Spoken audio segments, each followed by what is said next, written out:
ये कहानी है सुंदरवन नाम के जंगल की, जहाँ सुबह की पहली किरण के साथ ही जीवन की हलचल शुरू हो जाती है। आज भी कुछ ऐसा ही माहौल था। सारे पक्षी इधर उधर उड़ते कूदते और अपने घरों को मजबूत कर रहे थे, क्योंकि सूचना पक्षी ने बताया था कि सिर्फ 8 दिन बाद ही बारिश आने वाली है।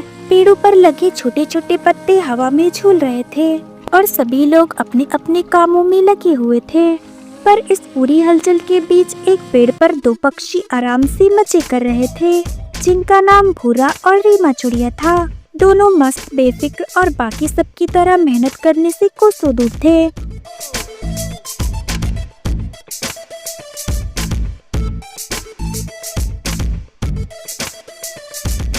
तभी रानू चुड़िया और मिठू तोते की नजर उस पर पड़ती है। वो दोनों उसके पास पहुंच जाते हैं। अरे ओ पूरे, कभी कुछ काम भी कर लिया कर भाई। दिन भर बस पड़े रहते हो, मुंह में दाना डालने का इंतजार करते हो क्या? देखो हम सब कितनी मेहनत कर रहे हैं। उधर रानू चुड़िया अपनी चोंच तक घिस चुकी है दाने उठाते उठाते, और तुम दोनों यहाँ पेड़ की डाल पर मुंह फैलाए गाने गा रहे हो। अरे लाडो बहन, तुम तो हमेशा टेंशन में रहती हो और हमसे जिंदगी के मजे लो। इतनी भी क्या हड़बड़ी है? अभी तो बारिश आने में और दिन बाकी है। इतनी जल्दी क्या है? और दिन बहुत लगता है ना तुम्हें? पूरे जब बादल गरजेंगे और पानी तुम्हारे घोंसले से रिसेगा, तब पता चलेगा तुम्हें। पिछली बार की तरह हमारे पास रोने दोबारा मत आ जाना। हाँ, हमें पता है, इतना डरने की जरूरत नहीं। हम भी कर लेंगे तैयारी आराम से। मेरे दादाजी कहते थे, जो वक्त पे उड़ान नहीं भरते उन्हें भूख का आसमान दिखाई देता है। और तुम दोनों आज मस्ती में बैठे हो।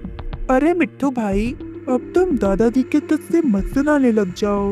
हम भी जंगल के पक्षी हैं और हमें भी सब पता है। तुम सब अपना काम करो। चलो मिट्टू भाई, इन्हें समझाना बेकार ही है। दोनों नाराज होकर वहाँ से चले जाते हैं। सब पक्षी अपने अपने काम पर दोबारा से लग जाते हैं, पर भूरा और रीमा अब भी मजे कर रहे थे। भूरा जी, सब पक्षी हमें आलसी बोल गए। अब जब बारिश आएगी तो ये सब हमें ताने देंगे। मुझे अच्छा नहीं लगेगा तब। रीमा, चिंता छोड़ दो। मुझे एक ऐसा आइडिया आया है कि जंगल के सभी पक्षी हमारे हाथ पैर जोड़ेंगे। क्या सच में? कौन सा आइडिया? जल्दी बताओ ना। देखो रीमा, सबको लगता है कि बारिश और दिन बाद आने वाली है। अगर किसी तरह हम बादलों को आज ही बरसने पर मजबूर कर दें, तो पूरा जंगल भीग जाएगा और इन पक्षियों को इनका सबक भी मिल जाएगा और इनका सारा अनाज खराब हो जाएगा। क्या मतलब? हम खुद तो अनाज जमा नहीं कर रहे, और क्या हम दूसरों का अनाज भी खराब कर देंगे? ये तो बिल्कुल भी ठीक नहीं है भूरा जी। अरे रीमा, ये चालाकी तो हमें दिखानी ही पड़ेगी। कभी कभी जीतने के लिए दूसरों से पहले दिमाग लगाना पड़ता है। इन सभी पक्षियों ने हमारा मजाक उड़ाया है। इन्हें इनकी कीमत चुकानी ही पड़ेगी। फिर इन्हें समझ आएगा कि कौन था असली अक्लमंद। ठीक कहा भूरा जी, लेकिन बादलों को मनाएगा कौन? वो तो आसमान में रहते हैं, क्या वो हमारी बात सुनेंगे? रीमा, वो सब मुझ पर छोड़ दो। मैं उन्हें ऐसे उकसाऊंगा कि वो आज ही बरस पड़ेंगे। बस तुम मेरे साथ चलो। दोनों मुस्कुराते हुए वहाँ से उड़ जाते हैं और इस तरह दोनों ने तय किया कि वो बादलों से जाकर बात करेंगे। उन्हें नहीं पता था कि ये शरारत एक ऐसा तूफान लाने वाली है जो उनके जीवन भर का सबक बन जाएगी। भूरा और रीमा जंगल को पार करके बादलों में उड़ रहे होते हैं। अब वे इतनी ऊंचाई पर थे जहाँ पर ठंडी हवा थी और आसमान में सफेद भूरे बादल इधर उधर तैर रहे थे। रीमा के पंख कांप रहे थे। वो इतनी ऊंचाई तक पहले कभी नहीं आई थी। भूरा जी, मुझे डर लग रहा है, कहीं हम गिर गए तो? रीमा, डर मत। अब डरने का नहीं, दिखाने का वक्त है। भूरा जी, ये बादल बहुत गुस्से में लग रहे हैं। देखो कैसे काले हो रहे हैं।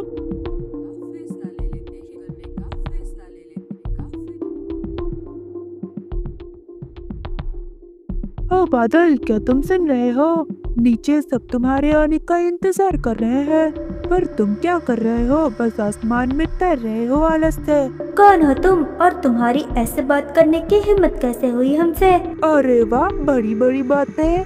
नीचे सभी पक्षी तुम्हारा इंतजार करते करते थक गए हैं। अगर तुम में सच में ताकत है तो आज ही बरस करके दिखाओ। या फिर बस गरजने तक की ही ताकत है तुम्हारी? बिजली चमकती है और रीमा डर जाती है। बुरा जी, ये क्या कर रहे हो आप? उन्हें क्यों चिढ़ा रहे हो? ये तो नाराज हो गए। हमारे धैर्य को मत आजमाओ छोटे पक्षी। जो हमारे स्वभाव से खेलता है उसे सिर्फ बरसात नहीं सजा भी मिलती है। अरे देखा जाएगा, नीचे जंगल में सबको मजा आएगा जब तुम आज ही बरसोगे। चलो रीमा, मिशन पूरा हो गया। दोनों वहाँ से चले जाते हैं। भूरे की हिम्मत ने अब आसमान को क्रोधित कर दिया था। बादलों की गर्जन अब सिर्फ आवाज नहीं, चेतावनी थी। पर भूरे को कुछ समझ नहीं आया। रीमा का मन कांप रहा था। उसे एहसास हो रहा था कि कुछ बहुत गलत होने वाला है। इधर अगले ही पल आसमान फट पड़ा। बिजली चमकी, हवाएं गुर्राई और बरसात की मोटी मोटी बूंदें धरती पर गिरने लगी।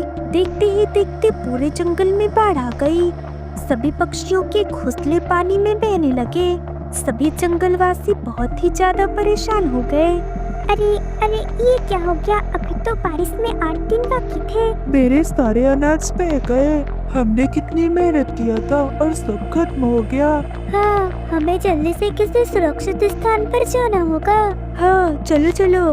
सब लोग वहाँ से किसी सुरक्षित स्थान के लिए निकल जाते हैं। इधर भूरा और रीमा अपने घर में आके बैठे थे। तभी अचानक उनका घर भी टूट जाता है और वो दोनों भी पानी में बहने लगते हैं। इधर रीमा चिल्लाने लगती है, भूरा जी बचाइए बचाइए। इस बार बादलों ने सिर्फ बरसात नहीं भेजी थी, उन्होंने चेतावनी दी थी। भूरा का घोंसला जो सबसे ऊपर था वो भी अब पानी में बह चुका था।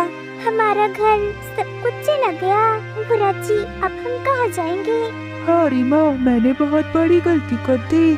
मुझे लगा सबको मूर्ख बना दूंगा, पर असल में खुद को ही नुकसान पहुंचा बैठा। रात ढल चुकी थी और जंगल सारा डूब चुका था। भूरा और रीमा एक टूटे हुए तने के पीछे बैठे थे, थके, भीगे और पछतावे में डूबे। बुरा जी, हमने सबकी बात मान ली होती तो आज हमारा ये हाल नहीं होता। हमारा घर, हमारा अनाज सब बच जाता। हाँ रीमा, अब मुझे समझ आ गया।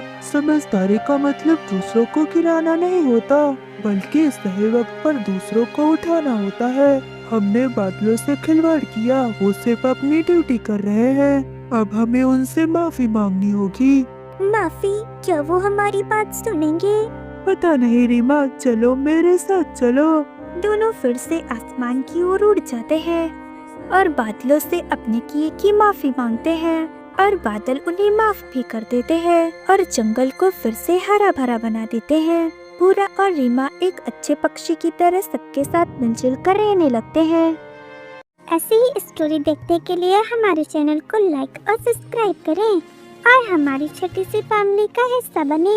मिलते हैं एक नई स्टोरी के साथ।